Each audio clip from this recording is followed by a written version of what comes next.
lanzamiento, aquí viene un batazo de Mundito entre right center field, la bola pica, se extiende, viene anotando Stott, empata el juego, también manda para la bola Turner anota y los Phillies se van arriba. Se prepara Mundito en segunda, el lanzamiento, batazo profundo para el center field, la bola se va. Schwarber Bob, ¡campanazo!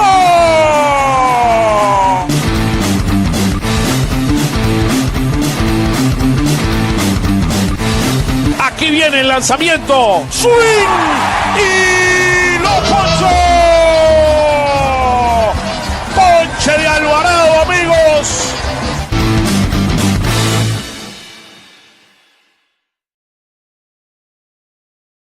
Hello, everyone. Welcome to another week of Phillies Weekly.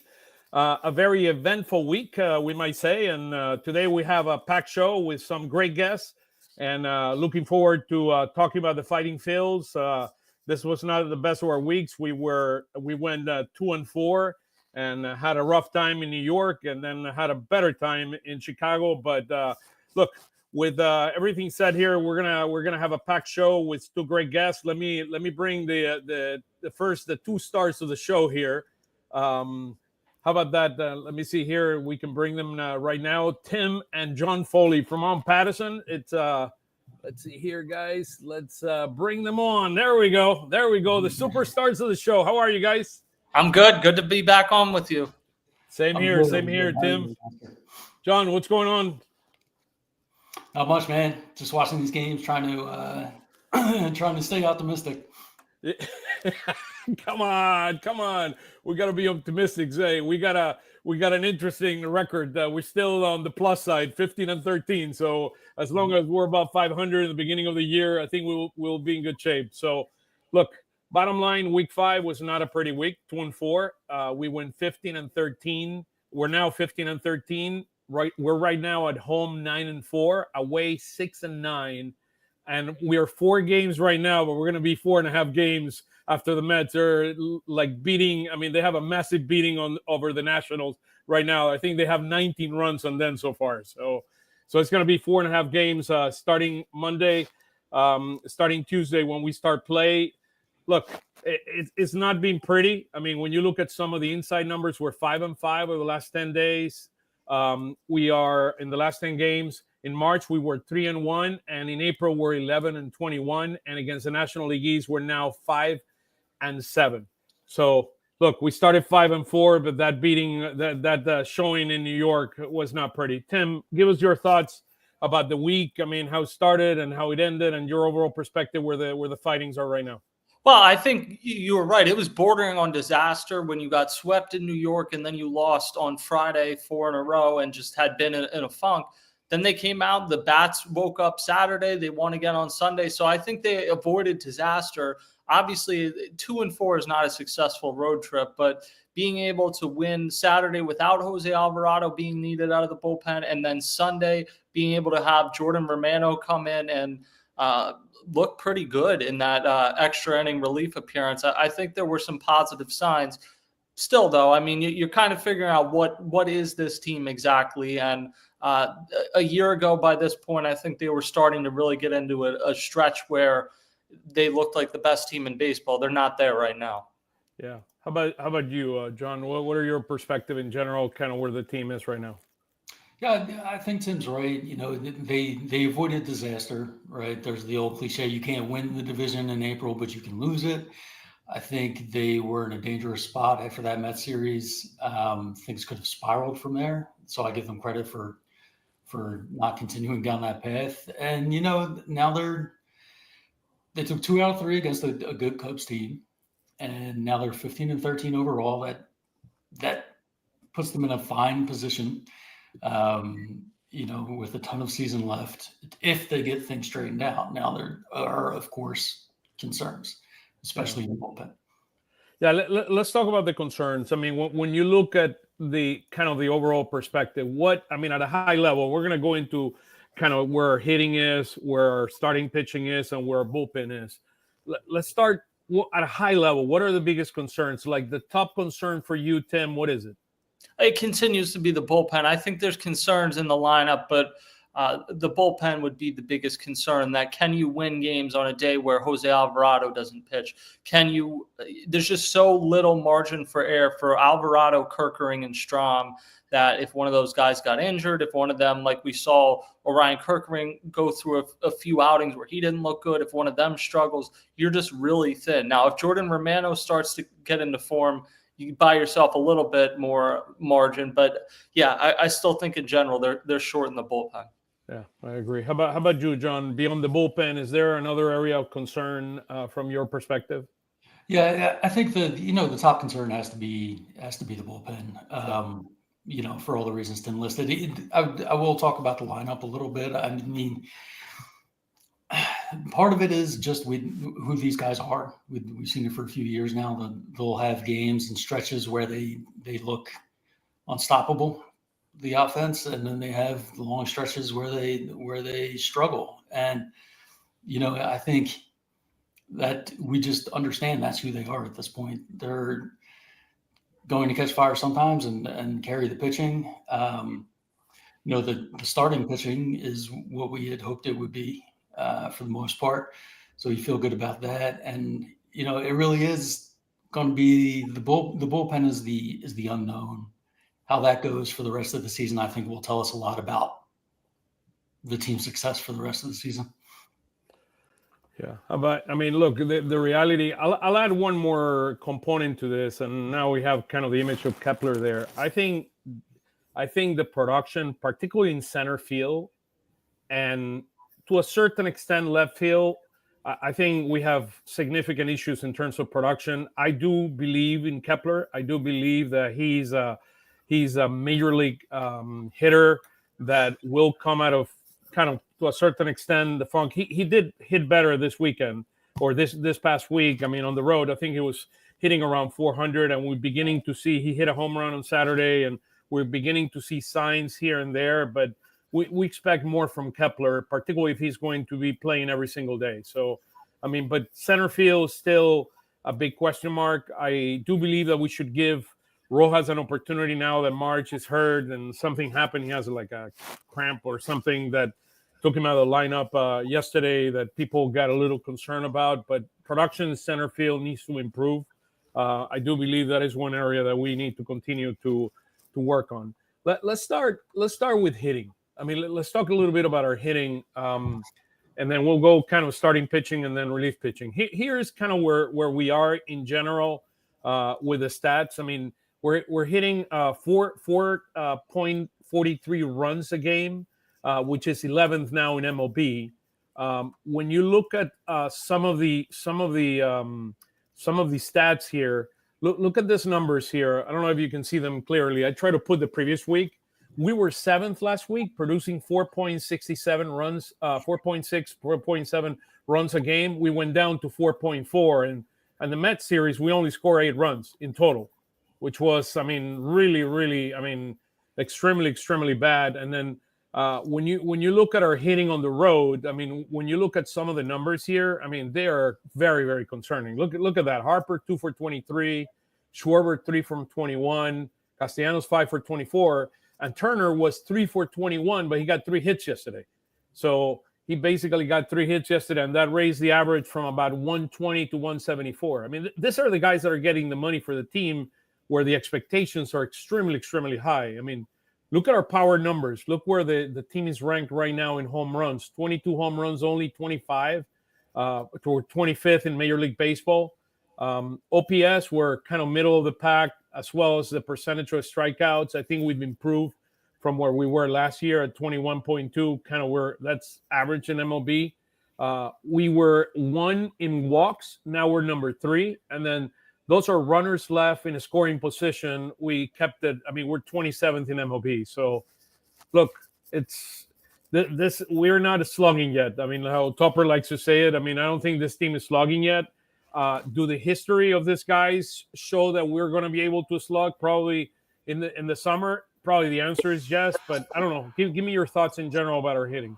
Well, I would say the Mets series was just downright bad. The Cubs series was not ideal weather to hit in. And some people might scoff at that. That's the reality. Wrigley Field has this perception from some people because they watched one game where Sammy Sosa hit a bunch of home runs or something that it's a hitter's park. It's not. I think it's ranked like 29th in terms of MLB park factors over the last 3 years in terms of whether it's a good place for hitters. And you saw it this weekend. Yeah, there's days where the wind's going to blow out. Those days where the wind is blowing in, though, it was pretty much impossible to hit a home run over the weekend. Now, granted, Saturday, the Phillies had a great game, but I look at the 4.43 runs per game this week, and I say there's an outlier in there. Saturday drugged that number up. Otherwise, that number, they're probably close to 30. That's our average. No, that's our average for the year. So we were seventh. Last week, we were seventh in all of MLB for the entire year. Now we're 11th. Yeah, well, and that tells you to be 11th despite having had Saturday's game. It tells you how bad the rest of the week was. I mean, to score 8 runs in the entire series against the Mets, it's brutal. The weather is going to warm up. The Phillies are they haven't gone to the West Coast yet. They haven't played. I don't believe they played indoors yet. Unless I'm missing. So like that is a real factor, but it's also a real factor. They just need more out of the big guys. Harper and Schwarber are not going to have great weeks every week. Sure. Castellanos was great, had a down week. You can live with that. Trey Turner, they need more out of offensively and defensively, and they need way more out of Alec Boehm. I know he's still digging himself out of a hole from the first couple weeks of the season. His OPS right now is 527. I mean, it is what it is. They need way more out of him. Yeah. I'll go a little big hop when it comes to the excuses about the weather. It just feels like it's something different every day. It's one day it's shadows. Okay, we couldn't hit today because of the shadows. Another day, the starting pitcher on the other team was particularly sharp. Another day, the wind's blowing in. At a certain point, these numbers, all these factors sort of average out, and you look at your rankings of where you are. This is not a team that should be, I don't care what the weather has been. I don't care how sunny or shady it's been. To be 25th in the league in home runs with some of the bats you have in this lineup is just unacceptable. So we're not producing runs. I mean, that's what you see on the right-hand side. When it counts, we're not producing. Side. That's the number that is just devastating, that the runners left in scoring position, because you do see guys getting on base. Let's talk about Citi Field. Go ahead. Finish your thought there. Who's the guy that has been their go-to hitter with runners in scoring position the last 4 years? Alec Boehm. Yeah, and Alec Boehm is not hit with runners in scoring position or with runners not in scoring position this season. Fair point. Yeah, that's a real fair point. We are 1-7 over the last 8 games in Citi Field. I think there is something going on there and beyond the park, that is the bigger outfield. There is something, and I don't know if it's. I don't think. I mean, it might be the mentality that we're bringing to the games with the Mets. I don't know what it is, but we're not showing up in Citi Field, and we need to show up. I mean, we need to show to be able to win. Yeah, they do. They do. I don't know that there's like an exact theory. They did catch the Mets when they were really hot last year in the postseason. I get that. Right now, I just think the Mets are a better team than the Phillies, but they're not so much better than what the Phillies showed during this series this week. So John's right. Things are going to even out over the course of a season, but that only goes so far. Eventually, it's just like you need to produce. And you're only going to play twice in New York. I mean, against the Mets. So I think we got the Yankees this year in New York as well, but you're only going to be able to go there one more time before a potential postseason. I mean, if everyone makes the postseason, so it's something to be concerned about because the Mets and I was hearing. I mean, Matt Gelb talked about this. I mean, the Mets are like the Phillies started last year right now. I mean, their pitching is clicking in all cylinders. I mean, they're doing a tremendous job. I mean, but the reality is that look. Our pitching is doing their part. I think Wheeler allowing 2 runs. I mean, Christopher. I mean, we threw our best pitchers there. Nola allowed a couple of runs. We couldn't hit. The reality in the Mets series is our hitters didn't show up, and it happened the same thing last year. Yeah, I mean, I guess the only silver lining you can take out of this is that the Phillies had some really bad years in Atlanta. And then they got hot at the right time 2 years in a row in the playoffs in 2022 and 2023. And they went into Truist Park and split both times. So sometimes what you do in the regular season isn't necessarily indicative of what's going to happen in October, but you need to win some of these games to be in October too. Yeah, it's a great point. I mean, like, a team always has another team's number until they don't. So if the Mets had the Phillies number all season long and, they meet in a postseason series again, the Phillies can correct it, then that's fine. I do, you do start to get concerned. You start to get concerned after a little while about, is there something in the Phillies' heads when they're in that park in New York, or when they look at the Mets, that, man, these guys just have our number, and do they feel like the Mets are a better team? That if they do, that's a dangerous place for them. I mean, there's a whole confidence, psychological part to this that I think is critically important. So hopefully when they come here, we show them what we're capable of doing, and we got to hit much better, because our pitching has been there all year. And when you look at kind of where this team is, this is where starting pitching is. I mean, there's some amazing numbers, what they've been able to do. We're at 3.42 ERA. We're number 6 in MLB.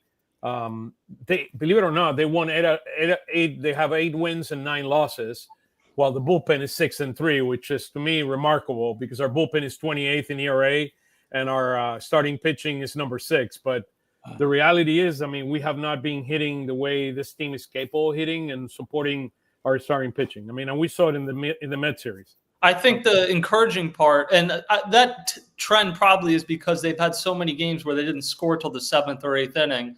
So that they didn't give run support for the starters, which is kind of one of the reasons wins and losses aren't a great way to judge starting pitchers. But in terms of the starting staff as a whole, they've been 6, and I think they have a chance to get better. Like, the Mariners just lost Logan Gilbert for maybe the season, but certainly a long time. Like, that's one of the better staffs.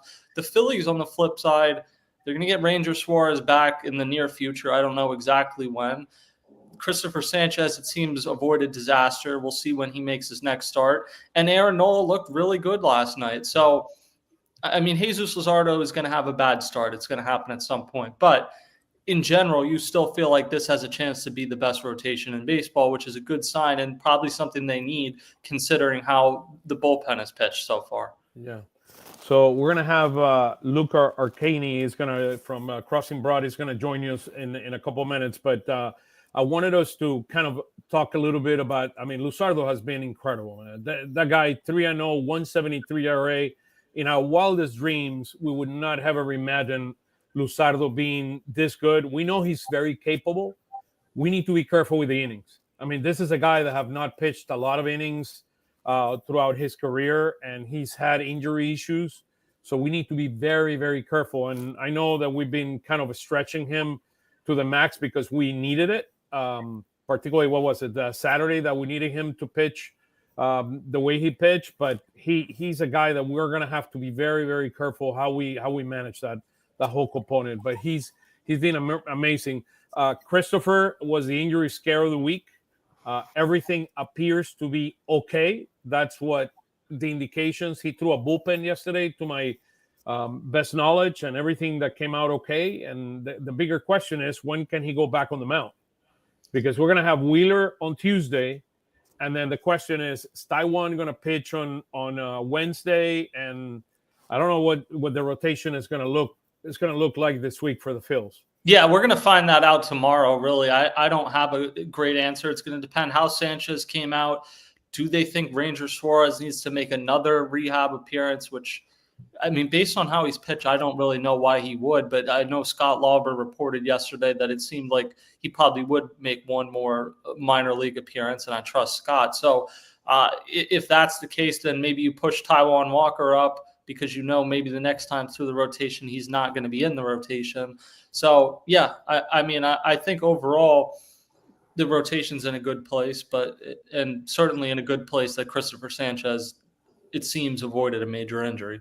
Yeah, absolutely. I mean, if there's one unit you feel good about, it's the starting rotation, right? Even with some injury concerns about Sanchez and, guys working their way back, you do feel like that's going to be the identity of the team for the season. Yeah, that's a strength of the team without a doubt. Yeah, can you score runs for these guys? And Oscar, you made a great point about Luzardo. You don't want to wear him down, especially early in the season.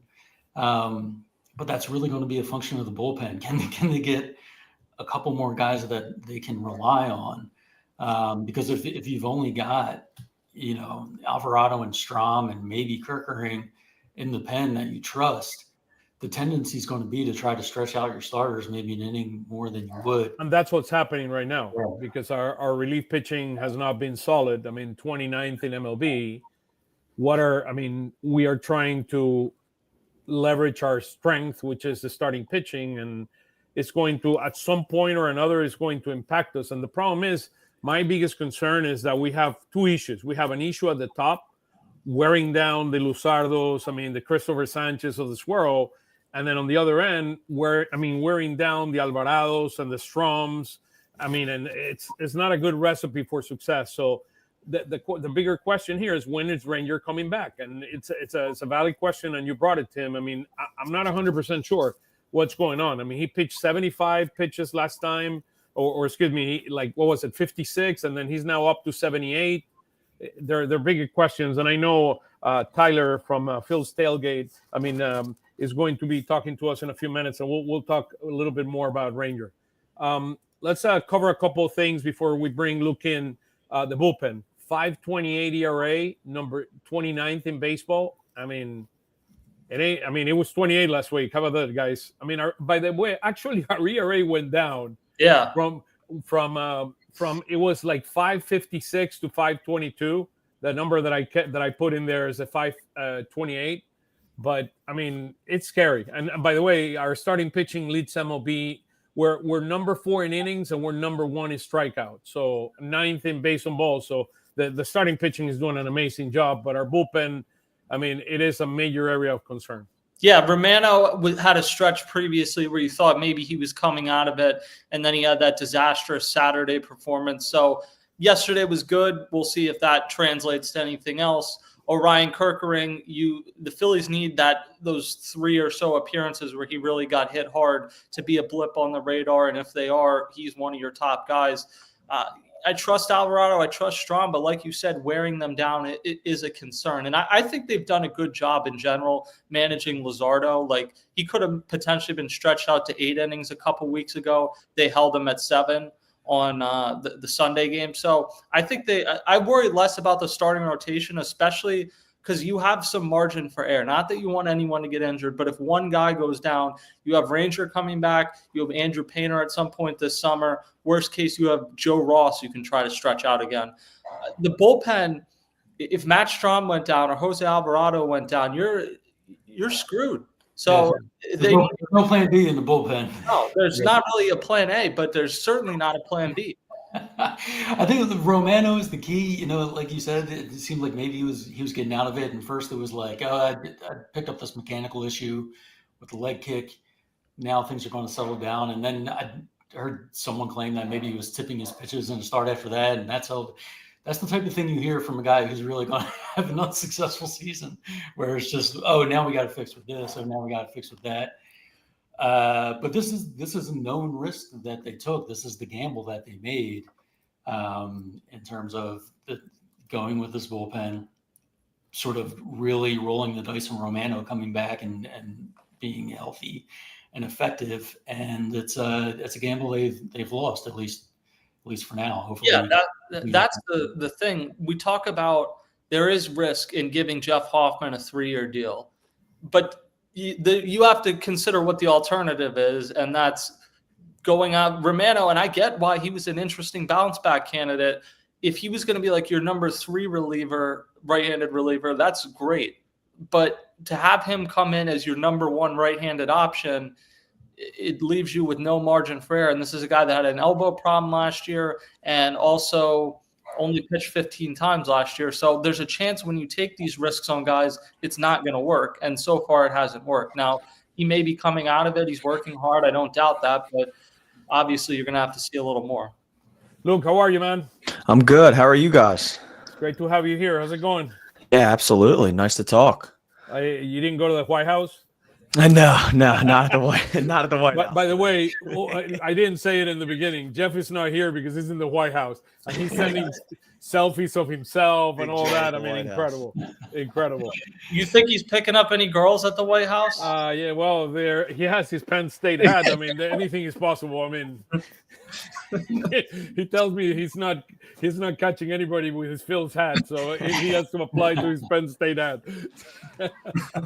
It's great to have you here, Luke. So we wanted to bring kind of a very important question when Luke was here, which is, what are your views of the performance of the new Phillies? So I don't know if you can see these slides. I mean, I'm testing these new systems now, so let me see if I can put our stats here. Let me see. Put this in the stage. There we go. There we go. So let's talk about. Let me see here. Let me move ourselves for a minute, and then I'll bring you guys back on. Can you guys see the slides? Yeah. So here's our hitting. So we got Kepler there. How about that? Take it over, Luke. Yeah.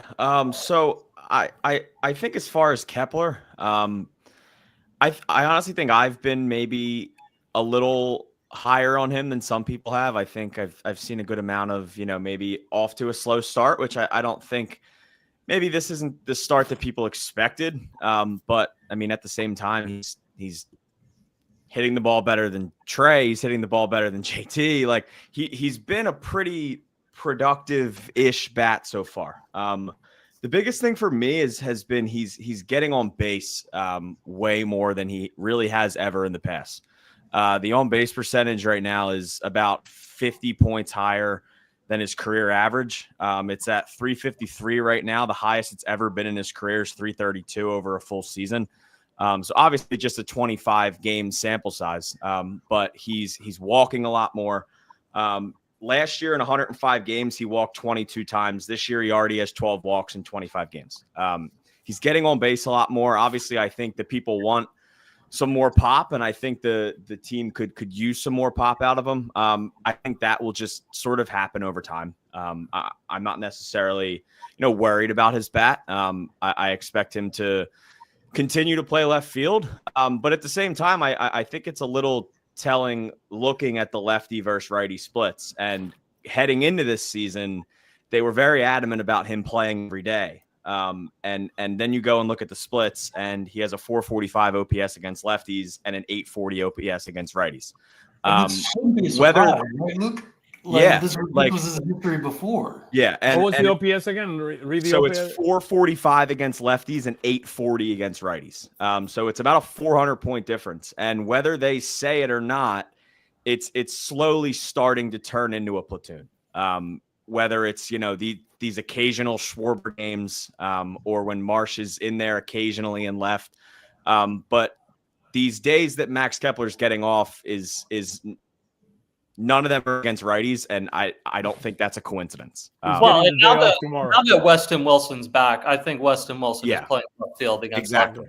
Absolutely. Weston Wilson mashed lefties last year. I think he probably would have been on the opening day roster. If not, Max Kepler got 3 weeks or whatever of runway and didn't do a ton. I get it's a small sample size. Doesn't mean he won't play ever against lefties, but your best option in left field against lefties is Weston Wilson. I don't think it's particularly close right now. Yeah, and they didn't really have a choice with Kepler early as well, because they didn't have Weston, and your next best right-handed bat off the bench would have been Edmundo Sosa in left field. And it's not something it seems like they're insanely comfortable with doing on I would say maybe 3 times a week basis against lefties.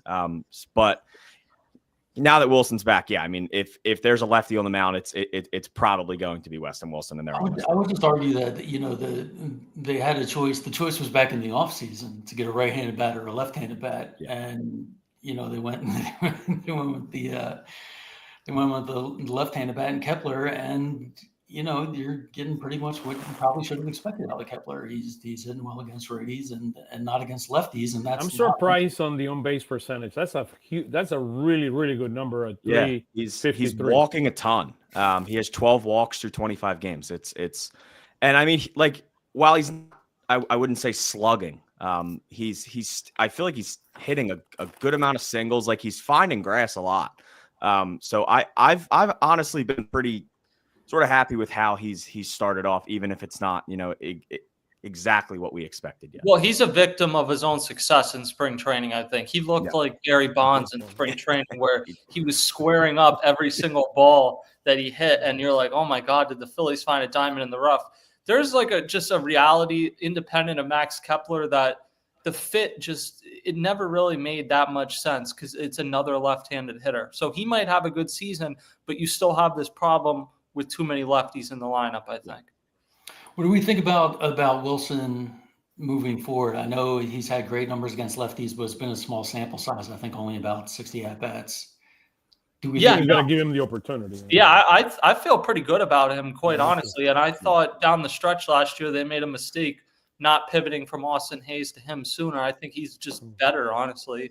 I don't think he's going to play against righties, but twice a week or whatever it is, like I think he's good there. He's capable at a few different defensive positions. He's passable, I would say, defensively. So it's unfortunate he can't really play center field, but in left field and then occasionally third base or second base or whatever, like I think he's a good bench player. Let's go pitching. There are a few more here, so I'll hide us momentarily. Yeah, I mean, at the top, I would honestly argue that Jesus Luzardo has probably been the best starter so far this season. I think it's probably between him and Wheeler. But yeah, he's the MVP. He's the MVP of the team so far. He has been everything the Phillies expected when they traded for him and more. His hard hit percentage is the lowest it's been in over 5 years. His walk percentage is at a career low. I will say the sweeper has really taken over for him. It's been a pitch that he's really used well this year. He's getting a ton of whiff rate on it. It's like nearly 50% right now. It's been really, really good. And to have another lefty that dominant in your rotation is really big for them, because obviously you had like early season Ranger last year, but then you went kind of into the summer and your only true dominant lefty was Sanchez. And now to have Luzardo, to still have Sanchez, obviously we'll hear what happens with his forearm. But like you guys said, it doesn't seem like it's anything crazy major as of now. But there's a very good chance the Phillies have 3 dominant lefties in their sort of rotation here. Yeah, and I just can't. I don't get what the Marlins were doing this past offseason. I know that the Cubs, like Ken Rosenthal reported, the Cubs backed out, and maybe the Marlins were afraid if Luzardo's not healthy another year in a row, his value is going to completely plummet. But I'm looking for articles I read for Bleacher Report. We're already doing prep for who's going to be the big trade candidates. This summer sucks in terms of trade candidates. Sandy Alcantara is the big one, and he has not been good so far. Like if they had held on to Jesus Luzardo, you're talking about a significantly higher price than what the Phillies paid in the offseason. So the Phillies are lucky in that sense. And they have another great arm, which is Eury Perez. Yeah, the guy that is coming from Tommy Young. He's the real deal. I mean, he's throwing 98 already, by the way. Right. His first outing in the minor leagues. They'll trade him in 2 years. It's just they'll trade him by the deadline. It makes no sense. It's the circle of the Marlins. By the way, Luzardo, just to finish on Luzardo, he has one season where he's thrown more than 100 innings, which was in 2023 when the Marlins made the postseason. He had 178 innings. The previous to that one, it was the previous year, which was 100. He threw in 24, 66 innings because of his back problem. I think he's a guy like Sanchez. They've built up to the point where you expect 180. I think Luzardo is more like 165 type. He's not a workhorse necessarily. There'll be games where he goes 7 innings, but in general, I think of him as more of a 5 or 6 inning guy, and that's fine. Okay, let's go to the next guy, Joe Ross. Yeah. So I will say I was kind of looking at some of his splits, and it's really kind of odd. He's always had generally like normal splits from lefties to righties. Lefties have always hit him better as a right-hander. He is the complete opposite here. Righties are hitting 342 against him with a 929 OPS, and lefties are hitting 190 against him with a 499 OPS.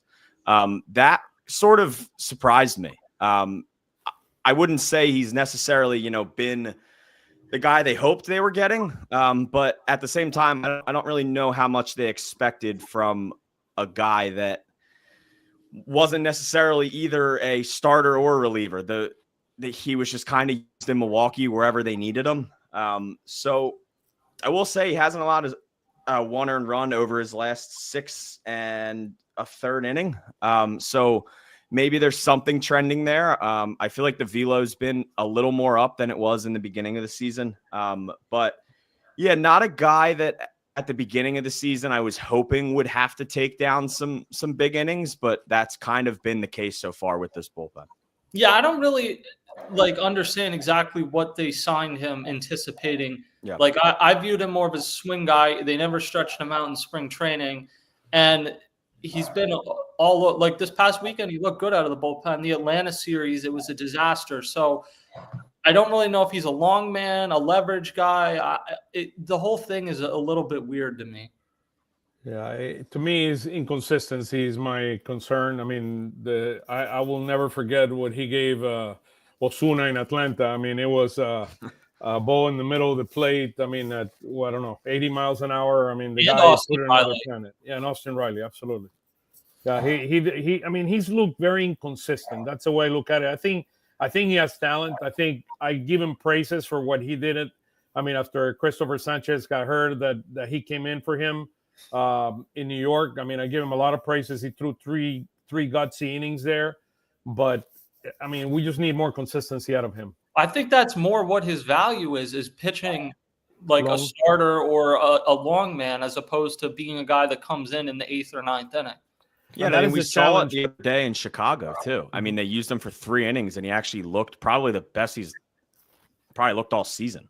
Yeah, because he's a starting pitcher. Like, Yeah. And that is my concern. Once Ranger comes back, you're going to have 2 lone pitchers, 2 lone relievers in Taiwan and Joe Ross, and that is, to me, is a little bit of concern. well, that's maybe a way that you can manage. Like, I think when Ranger comes back, he's going 4 or 5 innings, which is one of the reasons I don't understand why he needs to be stretched out to 90 pitches at the minor league level. Because when he comes back, I think he's going to make 4 or 5 innings a start early on. So, and Taijuan Walker will probably almost piggyback with him. So I think that's what it'll be in the short term. I agree. As Taijuan Walker's had a nice season so far, I don't really know what his value out of the bullpen is necessarily. Can I give you a concern, Tim, that I've seen? I've seen his fastball decrease his velocity over the last 2 starts. I mean, he was throwing 93 in the first couple of starts, and I'm seeing him now at 90, 91. And look, he threw 3 innings, and I know it was windy, 3 innings, 86 pitches. I mean, that is only 2 runs, which was amazing to me. Yeah, I mean, that first inning, though, he got screwed by like every which way. I'm trying to remember there was a play where the ball dropped in barely into left field and hopped into the stands. There were multiple. Max Kepler didn't get a good read on one. Yeah. Was there a Trey Turner mistake in there? I believe there was an error in that inning too. Right. I think it was a throwdown from JT. And I think it was easy. Yeah, it was the throwdown. He didn't make the. He did make the swipe, just not that it hit the runner. But right, yeah. So I mean, it feels like the first 2 starts were really, really good, Yeah. and the last 2 has been so-so.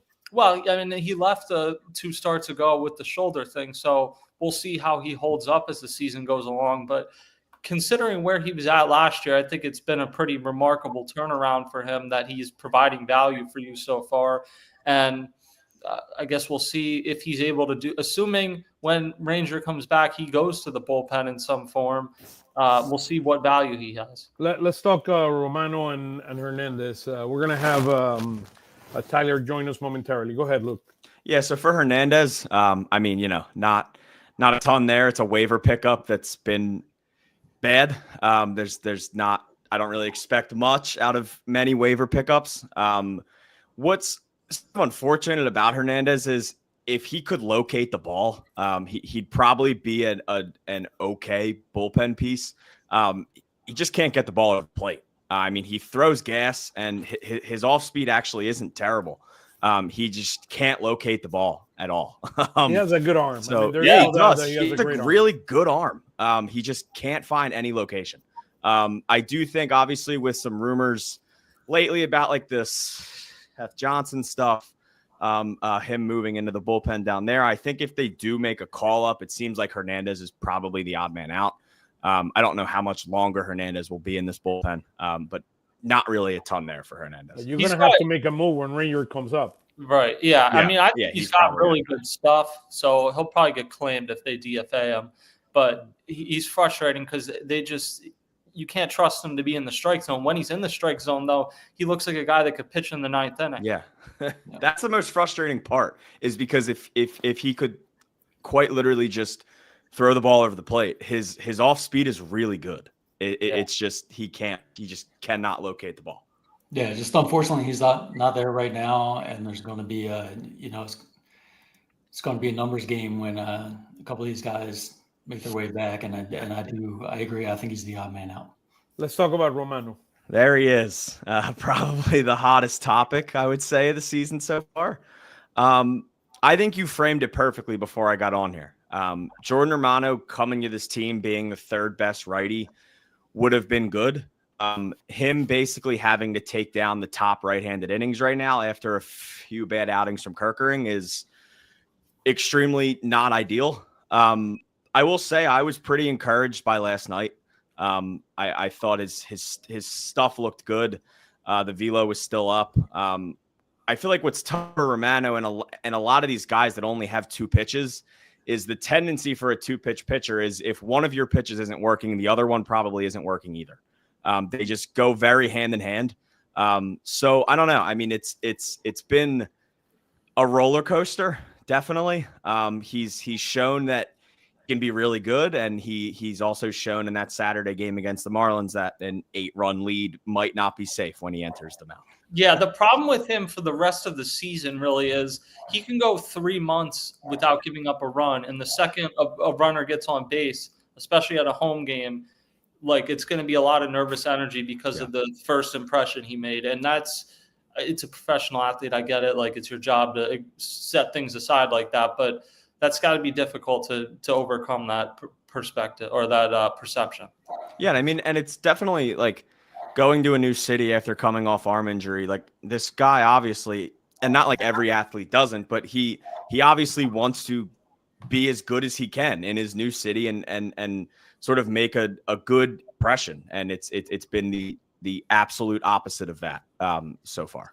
Yeah, I wouldn't give up on him yet. I mean, this guy, other than last season, that has. I mean, we can't. I mean, the reality. Yeah, well, is, that's the thing. They have no choice to give up on him. They physically can't. So hopefully the tipping concern that was there is over, and we get the better version of Romano moving forward. I mean, I remember a couple of years ago. I mean, he had, 31, 32 saves. I mean, for 2 straight years in a row. He had 95 saves between 2021 and 2023. Yeah, no, the guy has tremendous experience closing, which was the whole reason why Dave brought him on board. But the bigger question is, I remember him blowing a number of saves toward the end of a couple of years ago. So hopefully, I mean, the tipping thing was the issue that we identified. We has been corrected, and we get the best version of Romano moving forward. Hey, Luke, thank you so much, man. I truly appreciate it. Where can we follow you in social media? Yeah, so it's either Luke Arcani or Arcani Luke. They're all either first name, last name, or last name, first name. Sort of everywhere. Luke Arcani. How about that? It's out there. You'll find it if you look up. Thank you, brother. Looking forward to follow you and continue. Appreciate you. Thank you. Yes, sir. Thanks, guys. Okay, now we move from Luke, and now we have Tyler here. Let's bring him to the stage. There is the man. Tyler, how's it going? Everything's good. Thanks for doing this on Monday. The man behind Phil's tailgate. Yeah, I mean, we could do it how about that, Tim? We could do it like at 1:00 in the morning. I mean, after a Sunday night game. How about that? Well, I think we did that one year from the press box last year after a Sunday night game. And we did one from the car. You remember that? Yeah, I do. We put the car and we those were the days of Twitter Spaces where you can just go and connect anywhere. So, hey Tim, let's talk a little bit about Tyler. Let's talk a little bit about our some of the minor leaguers. So let's bring this to a stage. So we got a couple minor leaguers here. Talk to us about the minor leaguers of the week, and then we can talk a little bit about what's going on with Ranger and Andrew Painter so far in the minors. Yeah, we'll start with Otto Kemp. He is our favorite man that doesn't have a position. So still playing a combination of first, second, third, and left in Lehigh Valley. This past week, he had a 4 hit by pitch game, which was the first time that's ever happened for the Iron Pigs. It's never happened with the Phillies. Chase Utley had 3 once, but that was it. But he just keeps hitting. I think the biggest problem though is he has very limited experience in the outfield, and when he plays the infield, he's not that great at it. But he's an interesting option, and all he does is hit in AAA. So it's been pretty impressive so far with Kemp. He's not a great defender. I mean, he has. I was talking to Steve Porter, and he mentioned in terms of he's been working very hard at his defense, trying to improve it. He's a third baseman. He can play left field. He can play first base, maybe potentially right, but he's not going to be your best defender out there. But the guy he can hit. I mean, there's no doubt about that, and we've been seeing that since last year. Yeah, I think the biggest thing that I've noticed just from looking at defensive highlights from him is he seems to be very slow getting the ball once it gets hit. Like, he just seems very delayed. And I really think that that's the biggest issue, because he can definitely make some plays out there, but his reaction time just isn't that good. There is always an opportunity for a guy that have a big bat to make it to Major League. So that, without a doubt, let's talk about Mick Abel. Yeah, and Mick Abel's been looking a lot better, really ever since that one blow-up start that he had in spring training against the Red Sox. But the biggest thing with him is he's keeping his velocity high throughout the games, too. I mean, even in the 6th inning of the game that he pitched last week, you can see his stats right there. He went 7 innings. He was still throwing 96, 97 into the 6th inning there. So it's been very encouraging to see. I know that there's been some talk about moving different starters to the bullpen. And, with Abel, I think just keeping him in the rotation, keeping him getting consistent starts, just seeing how he does and getting him more comfortable is still good for him. I believe he's 23 still. So there's still a lot there. Hopefully he's just consistent with it. And when he eventually gets the call up, I think it'll be better if they just leave him in the rotation for now. And if he struggles, then you can move him to the bullpen. But I think you just got to keep going with him the way he is right now in AAA. I think the stat that impresses me the most is the 28 innings, 11 base on balls. I mean, he had major issues with his control last year.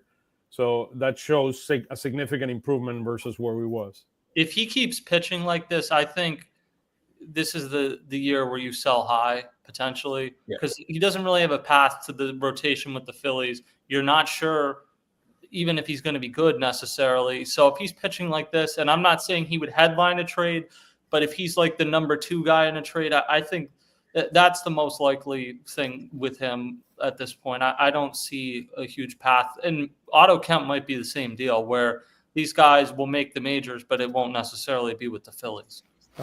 Look, I think Kemp is a bat that could come up with an injury. I mean, and you give him a try, you bring. I mean, that 1.072 OPS. I mean, it's eye popping. And then we know the talent. We got Mick Abel out of high school. Not everyone is going to pan out. Look, let's give him some time and let's see where we end up. 2 more pitchers in the minors to pay attention to. Talking to Steve Porter, that he mentioned kind of highlights. Casey Stewart, he pitched 6 scoreless innings in Jersey Shore. And then the other guy, there's a very, very young guy. His last name is Pacheco. He's originally from Venezuela. He's in the development league, and the kid apparently he throws like in the high 90s and has tremendous potential. So Brad Pacheco is his name, and he's 19 years old. So it's a name. It's in the FCL Phillies kind of minor league system. So it's somebody to pay attention to down the road. So those are a couple of names out there that we throw. Now, kind of the bigger question, Tyler, I mean, which is the question both about Ranger and Andrew Painter. Let's talk a little bit about both those two guys. Yeah, well, we'll start with Ranger. I mean, he continuously keeps having great minor league rehab starts. I was pretty surprised that he didn't surpass 80 pitches in his last start. I would have thought that they would have tried to push it up to at least 90, but it seems like the plan is going to be to just have him do another rehab start, which I don't necessarily know if I agree with. I feel like he's ready, but I mean, he's been doing great so far. The big issue that he had the last time was just a lot of pitches. I think it was like 78 pitches in 4 1/3 innings. But, you know, he's getting the strikeouts. It's just a lot of full counts, a lot of foul balls. But he's been impressive, you know, and I don't see any sign of any injury. So it's been Any encouraging. reason, I mean, Tim or John, from your perspective, I mean, why Ranger is not up yet?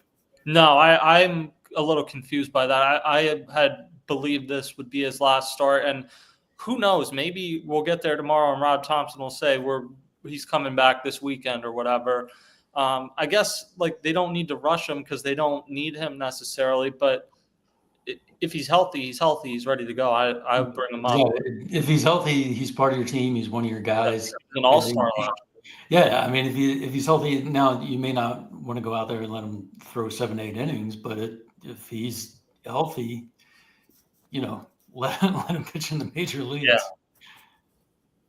Interesting. Yeah, I mean, what's the worst that happens? Taiwan goes to the bullpen. I mean, we saw his last start, Taiwan's last start, that, you know, maybe it's not the worst thing in the world. So yeah, he might be turning back into a pumpkin. And I mean, and I'm sure Ranger wants to be back here ASAP. So, I mean, look, let's hope tomorrow Topper just tell us he's coming back and we move forward with this.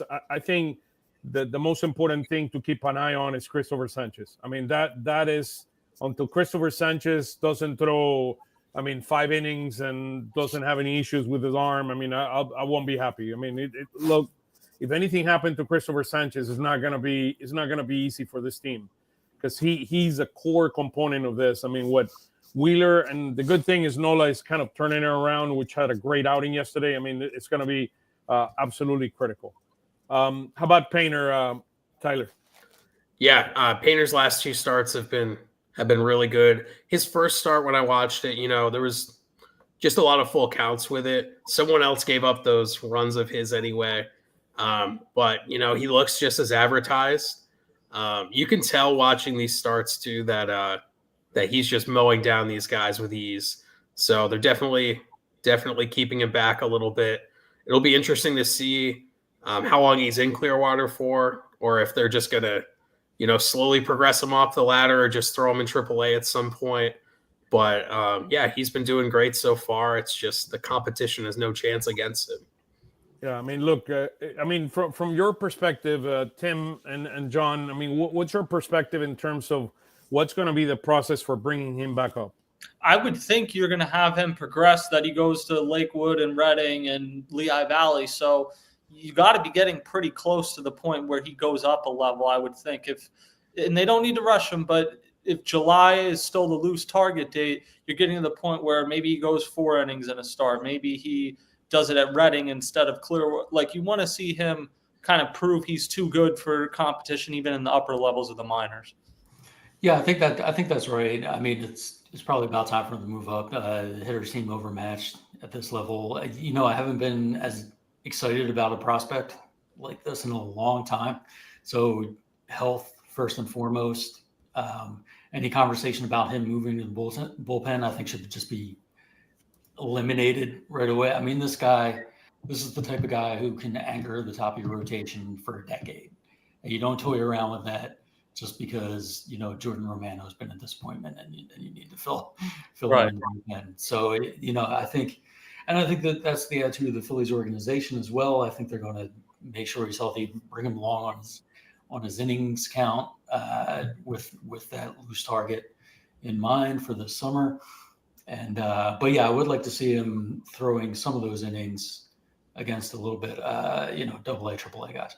Yeah, and at least in like the Arizona Fall League when he was pitching, I mean, I know they don't send the best prospects there like they used to, but at least it seemed like there was some actual competition. Yeah. And we're just not seeing it right now. Yeah, so I mean, he's gonna throw about 120, 130 innings total for the year, and it's something to keep our eyes on. I mean, it's going to be very, very important. That I mean, look, it's going to be interesting. I mean, Steve is letting me know here that Painter is going to be pitching on Thursday at Dunedin, so that will be kind of his next start. I think they're starting him once a week. Kind of that's how I feel right now, but let's see when he evolves from the 3 inning to the 4 innings and it started. But I agree with you, Tim, in terms of it's going to be gradual and it's coming to the minor leagues. I think, look, the target is what we've heard is July-ish. So we're talking probably in the month of May, you kind of get him up to 4 or 5 innings, and then you get him up to 6 by the time in June, and then just bring him back up. I mean, and grow gradually to our system. It's a bit of a unique challenge, right? In that there's a certain number of innings that Andrew Painter can throw this season. You would like to have more of those innings in the major leagues than in the minors, but you also have to have him go through a progression and sort of get ready. So it's tough to thread that needle, and it's on the organization to handle it correctly. Well, and you want him to throw enough innings this year that next year he can build up. If he throws 110 innings this year, he can throw 140 innings next year, something like that. Yeah. So one thing, the Mets just beat the Nationals 19-5 with Nemo having 9 RBIs. I did not have him on my fantasy team. By the way, I do have Gilbert. Just FYI, Tim, you're talking about the guy going down. You had Elliot Ramos on his inside the park walk-off home run. I did. Hey, Oscar, I traded Nimmo for Charlie Morton. Oh my! Yeah, not great. No bueno. So let's talk about kind of this week. I mean, so the Nationals are coming, and then the D-backs are coming to town. I mean, the Nationals are playing much better. They took a couple of games out of the Mets. I mean, surprisingly. So prior, I mean, they lost today, but prior to that, they've been 6-4 over the last 10 games. They've been playing better baseball, and they got talent. I mean, that team, they got some players in that team. That Wood kid, I really like Wood. I think that guy's going to be a heck of a player. He reminds me a lot of De La Cruz and Cruz from the Pirates. I mean, tall guy. I mean, he's lengthy. He had like a 450 feet home run a couple of days ago or a few days ago. I mean, the guy can hit. Yeah, and Dylan Cruz, their other top prospect, he was ice cold, but the last 10 days or so, he's really come out of it. Yeah, and I mean, they're a better team than they've been in the past couple of years, but the Phillies are still going to have to. The Phillies are still better. Yeah, than the Nationals, and the Phillies are still going to have to rack up wins against the Nationals because that's been their path to a good record the past couple of years. Well, and what we saw that first series, the Nationals bullpen outside of a guy or two is really bad. Yeah. So the Phillies should be able to get through that. They got to figure out something with Josh Bell. I mean, you can't keep letting Josh Bell kill you every single time you play the Nationals or whatever. He's going to get traded to another contending team. It's inevitable. He's everywhere. No matter every time you turn around, who are we playing? And Josh Bell. The one thing with the Nationals that's been intriguing to me is just their starting pitching. And you look at all these losses that they keep having too, and it's like starting pitching does great. Bullpen is just awful every single game. Yeah, they got the worst bullpen in baseball. Yeah. For a young team that's improving, that's usually like the last piece to come around, right? Yeah. Like you get your starters in place, you get your lineup, and then you have an offseason where you sort of fix the bullpen. Pitching overall is 512. Their number overall, they are the 27th team in baseball. Let me see where the starters are. Right quick here. Starters. The national starters are 13th, 384. Not bad at all. Yeah, and they got the worst bullpen. The Nationals are a team they should take care of. Then the Diamondbacks are a tough team. I mean, they're 15-13, but they're in a division that 4 out of the 5 teams right now look like they could win 90-plus games. Corbin Carroll is a top 5 player in baseball, I think. Eugenio Suarez, even though they lost the game, hit 4 home runs in a game over the weekend. The one that's really jumped out is Geraldo Perdomo, who has always been a good fielder, but he's had some really good offensive stretches this season too. So he's been great. And Brandon Pfaadt, who kind of came of age at the worst possible time for the Phillies a few years ago, is having a nice season too. So new contract might help. Yeah, and that's a team that how this series goes could determine wild card seeding or something down the road. So that's a big series this weekend. Hey, I mean, the Phillies know better than anybody not to take the Diamondbacks lately. Yeah, their biggest issues with the Diamondbacks have been in Arizona. That's like the worst place that they can play, I think. But it's a team that will travel wherever. They have their pitching hasn't quite gotten to what they expected so far, but their lineup is really good. It seems like every time that the Phillies play, their hitters can't hit home runs, and then Suarez gets 4 in one game over there. But the big thing with the Diamondbacks for me is outside of Pfaadt, how their starting pitching has all struggled essentially. Yeah, including Corbin Burns. Yeah, he's not being the best version of himself. And Merrill Kelly looks awful. Like, I'm shocked his ERA is even 4.41. I mean, he's been terrible. Gallen has not looked good. Eduardo Rodriguez has just not really been good at all since they've gotten there. So Shelby Miller, he's got a 1 WAR in the bullpen. So yeah, their bullpen's interesting. That's them while they're struggling here, and yeah, that's the guy I would have expected to struggle. But hey guys, so one last thing from Steve here. One more start for Andrew Painter in Clearwater, and then he's going to go to Jersey Shore. So good. So the clock has begun, and the future of the Phils it's nearby. Let's put it that way. I mean, he's going to go into a rotation. Everybody agrees on that. I don't think he's going to the pen. He might go to the bullpen in the playoffs, but in the regular season, he's in the rotation. I think it'll depend. I mean, how about if he pitches completely lights out? I mean, he might be our second starter after Wills. I mean, hey, let's hope. Let's hope, guys. Let's leave it here. Tim, John, Tyler, thank you, guys. Tim, where can we follow you in social media? At Tim Kelly Sports and on Pattison. Obviously, John and I are both there. Wonderful. How about you, John? Yeah, catch us on Pattison. We're doing some exciting things. Check us out every day. It is free, no login, no paywall. Something that's rare nowadays. So definitely check out onpattison.com, and you can find me on your favorite socials at 2008 Phils. Wonderful. And you have the great. What is it? The stoplight? What is the? Yeah, the Phillies stop. Yeah, we've got an incredible branding going on. How about that? Incredible branding. Everything is about Pattison. Come on Pattison. Tyler, where can we follow you on social media? Just at Phil's Tailgate. I appreciate all the support from everybody. He's the dangerous one. He's the dangerous one. Tyler, take care. Thank you. So tomorrow we got Wheeler against Gore.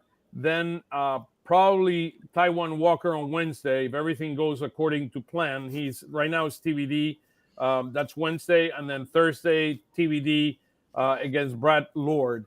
That's the pitcher for the Nats. So looking forward to a great week. Hopefully better than the 2-4 of this week. And again, cannot thank you enough, guys. Thank you for joining us, and looking forward to see everybody soon. Okay. All right. See you guys. Cheers. Go Phils. Go Phils.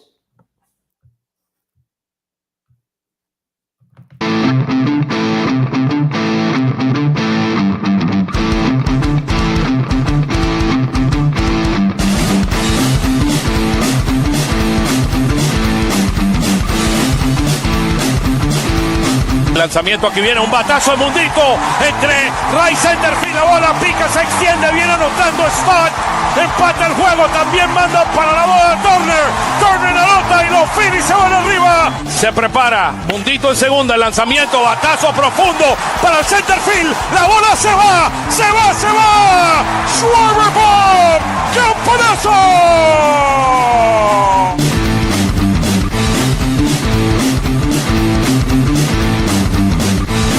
Aquí viene el lanzamiento. Swing y